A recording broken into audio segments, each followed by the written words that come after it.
Hello, আমি তিথি। তো চলে এসেছি আবার একটা নতুন ভিডিও শেয়ার করতে। তো আজকে এখন যাব এক্সাম দিতে। আজকে হচ্ছে আমাদের লাস্ট এক্সাম, তো সেই জন্য যাব। আর আজকে আমার শরীরটা খুবই খারাপ, আমি সকাল দিয়ে উঠতেই পারছিলাম না। ওষুধ খেয়ে একটু যখন সুস্থ হই তারপরে আমি রেডি হয়ে বেরোলাম। তো বলতে বলতে স্টেশনে পৌঁছেও গেছি।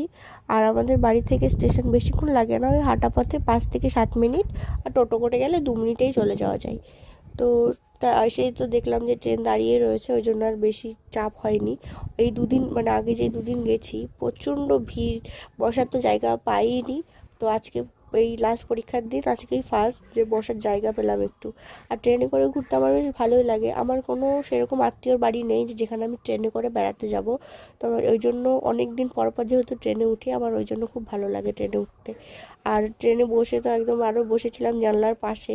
তো এরকম একটা সিট পেলে তো আমি সারাদিন, যদি ট্রেনের মধ্যে বসে থাকি সারাদিনই বসে থাকতে পারবো।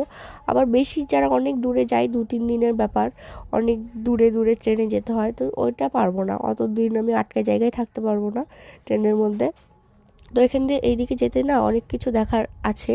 তো সুন্দর সুন্দর জায়গা চোখে পড়ে এই দিক দিয়ে যেতে।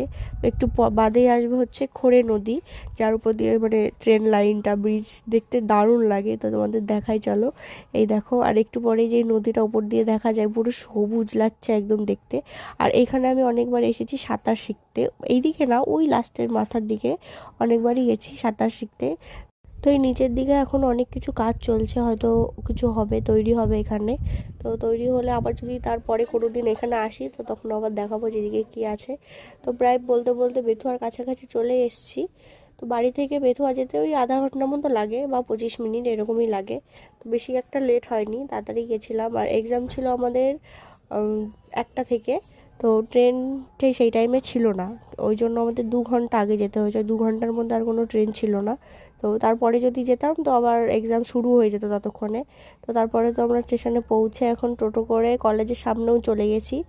তো আজকে যেহেতু অনেকটা আগে এসেছিলাম, ওই জন্য কলেজের পাশে একটা সুন্দর একটা আশ্রম আছে, ওখানে বেশ গাছ টাছ আছে, ওখানে একটু বসেছিলাম। কারণ বাইরে এতটাই রোদ্দুর, মানে একদম গা হাত পা জ্বালা করছিল রোদ্দুর লেগে। আর এইদিকে প্রায় এক্সামের টাইম হয়ে যাচ্ছিলো, কিন্তু গেট খোলার কোনো নাম নেই। তো অনেকক্ষণ দাঁড়িয়েছিল সবাই। তো তারপর তো ফাইনালি গেটটা খোলা হলো। আর খোলার সঙ্গে সঙ্গে সব যা ছুট লাগিয়েছিল আজকে, কারণ পরীক্ষার হলে কোনো সিট নাম্বার নেই, যার ইচ্ছা খুশি যেখানে খুশি বসার। ওই জন্য সবাই আগে আগে গেছিলো। তো তারপরে এক্সাম দিয়ে বেরিয়েও নিলাম। আর এই ফুলটা কি ফুল আমি জানি না, কিন্তু দেখতে বেশ ভালো লাগে। তো তোমরা যদি নাম জানো তো কমেন্টে বলো। আর মেয়েদের তো এটাই, ফুল ছিঁড়বো তো কানে গুজবই, এটা তো সবাই করতেই থাকে। তো এক্সাম তো শেষ,